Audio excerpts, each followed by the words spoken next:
Okay, so hey guys, and welcome back to another predictions video, and in today's video I'm going to be predicting the Gassiev versus Wallin fight. If you are new around here though and you haven't yet subscribed, please do so. Like video if you do need like video, and let's get straight into it. So going into this fight, Gassiev is 30-1 with 23 KOs and Wallin is 25-1 with 14 KOs.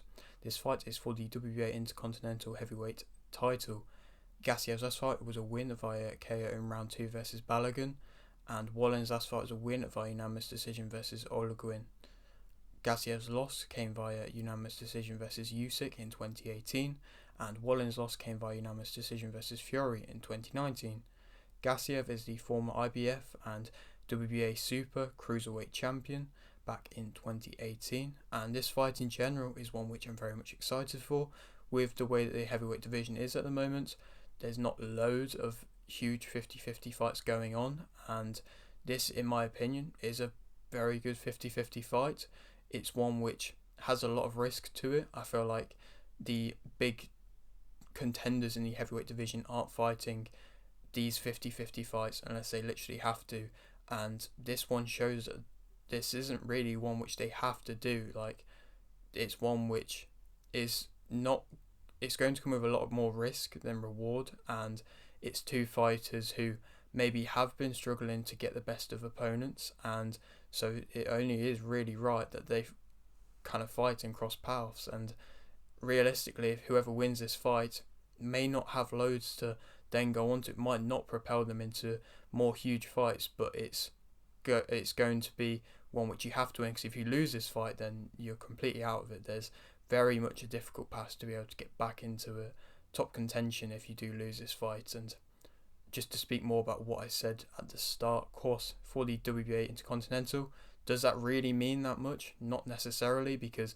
there are a lot of contenders who are going for the belts at the moment, and the fact that it's just Usyk and Fury holding up the title as well a bit, it means that there's not really much to go off in the way of world title opportunities. So I feel like it's going to be very difficult for either one of these fighters to then propel themselves into a world title fight without having a few more fights.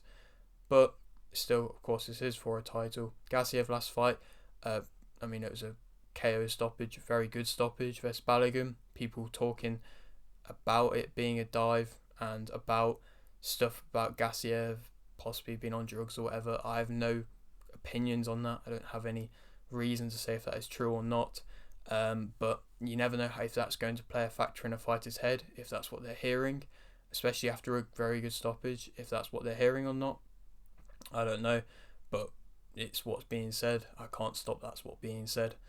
Wallin's last fight, unanimous decision. It wasn't really the best of showing against a not really that decent opponent either. In my opinion, it's a big step up, this fight, one which, since the Fury defeat, he's not fought anybody really of note. Neither fighters have been crazily active, and now they're fighting each other, and both realistically a step up. Wallin a big step up since Fury, but the last time he fought somebody of note, which was Fury, it was a very good performance from him, really. It made Fury change his game plan, and he had success at times. So maybe you see the best out of Wallin when he is in these tough fights, which aren't guaranteed that you're going to be able to win, really. Of course, Gassiev being the former Cruiserweight champions, that was a little while ago now. In my opinion, he's most definitely settled in the heavyweight division. Speak more about the fighters. So, Gassiev, he's got that one-punch KO power. He's proved that in quite a lot of fights now. He's got power in both hands. He's patient, picks his shots well. He's aggressive. He'll walk you down. He drags you into a war. He sets up well with the jab, and he's inevitably going to catch you. And it's what he does. He walks you down and just takes his time with it, and then eventually, if he gets you in a corner, or when he inevitably gets you in a corner, then he's going to find success. And there's not many fighters that can take a punch that Gassiev throws. Of course, in the heavyweight division, it's different.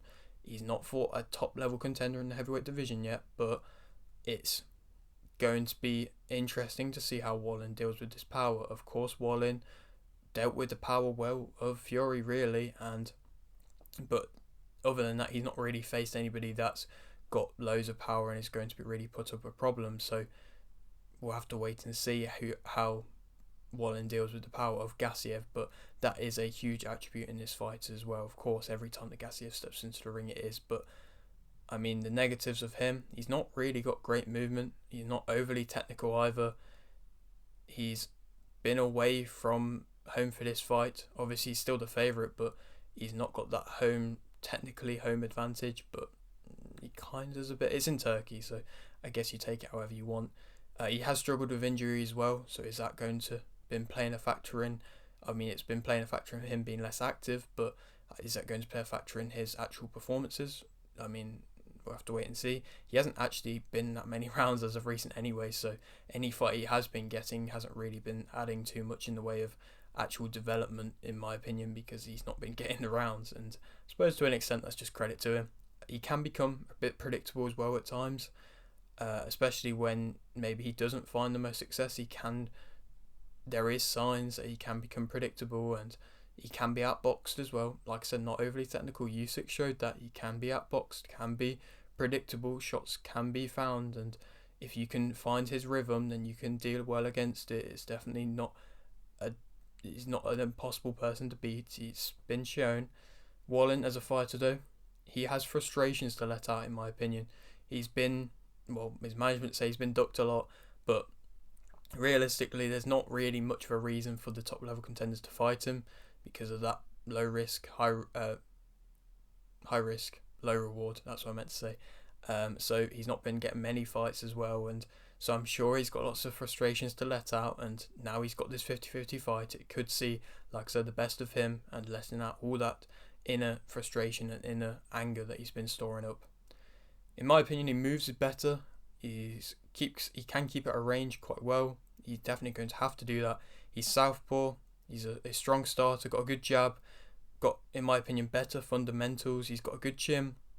He can fight on the back foot or the front foot, and he's got a good counter left. I've seen that in fights in the past. He counters very well. He's got a good jab, and he can be quite slick when he wants to as well. And there's not too many fighters in the heavyweight division that can do that. And like I said, he's got that better movement. He can definitely keep it at a distance, and if he is going to be able to use his jab, then there's definitely ways that, like I said, Usyk's shown it, there are ways that you can beat Gassiev if you can just find the gaps in him, which in my opinion there are gaps in there as well. It's just being able to deal with the power, and I mean, like I said, Wallin's got a good chin, so you never know. Wallin's negatives, of course, he's not really fought much of a live opponent as of recent, so we'll have to wait and see if that's maybe played a bit of an effect on him to get too comfortable. He's not as powerful. He can fade in fights as well in the later rounds. He's been shown that he can fade in fights, and he's not really been shown his best recently. Can look a bit reluctant at times and does sit on the ropes, and that is something which you definitely don't want to be seeing, and I'm sure that's not going to be part of his game plan for this fight. Gassiev is the favourite for this fight, and I think that Gassiev will win via TKO in round 8, I think. Wallin could find success earlier on with the jab and being able to keep it out of range a bit, but I do think it is inevitable that Gassiev is going to be able to break through the guard and just be able to, in my opinion, take shots. I think to be fair, his chin's not really been overly tested much, but if he's going to be able to take the shots of Wallin, who, like I said, is less powerful, but he's still got a bit, but he's less powerful. If he can take it and be like, okay, I can take this, I can deal with this, then he's going to just push through it and really show it. And if Wallin, if he goes back to that kind of roots of trying to sit on the ropes and then counter off the ropes, which he can do well, but it's not going to be a good recipe in my opinion against Gassiev, and I think Gassiev will find success in the later rounds, get a TKO in round 8. Where's he going to next? Like I said, it's going to be difficult to get a title shot. I don't think he will after this fight. It's definitely routes which he can go down. A couple options I've got here. It seems like Charles versus Miller might end up happening. If that does happen, the winner of that could be a good fight. Another top level 50-50 contender fight. Makhmudov could be another good fight as well. He's developing very well. I think that'd be a very entertaining fight, that one. Or possibly Ruiz Jr. You never know. That could be another 50-50 fight. Seems like Ruiz Jr. is struggling to get an opponent at the moment. It's just finding the money right, of course. But you never know. That could be a fight that could happen to keep, maybe on paper to be seen, to keep Ruiz active. But it's a very live opponent still. But yeah, that is it for today's video. I hope you did enjoy. Like if you didn't, like this, subscribe if you're new, and thanks for watching.